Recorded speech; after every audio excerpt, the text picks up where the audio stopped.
सर्व जकातवाडीवरून आलेले सर्व विद्यार्थी मंडळ असतील, पप्पांसाठी एक एक सेवा सादर करण्याकरता खरं तर ते आज इथं उपस्थित राहिले।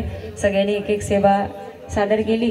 नक्कीच पप्पांना आनंद झाला असेल, कारण भाऊ त्यांची इच्छा होती की अशी लहान लहान मुलं, मी सुद्धा एवढी होते तेव्हापासून ते मला शिकवत होते आणि ह्यांना मुद्दाम इथं बोलवण्याचं एक कारण होतं की पप्पांना असं चित्र बघायला खूप आवडलं असतं आणि ते जेव्हा होते त्यावेळी मी ह्यांचं भजन नेहमी घरामध्ये घ्यायचे, तेव्हा पप्पांच्या डोळ्यातनं पाणी यायचं ज्यावेळी गायचे। त्यामुळं मला असं वाटतं आज त्यांना ह्या सगळ्यांना बघून आज नक्कीच त्यांना खूप छान वाटलं असेल, म्हणून तुमच्या अगोदर थोडीशी यांना सेवा मिळावी म्हणून चान्स दिला।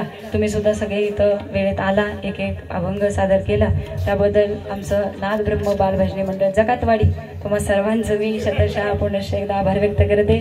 त्यांचे पालक सुद्धा सोबत आलेले आहेत आणि तुम्ही सर्वांनी इथं हजेरी लावली त्याबद्दल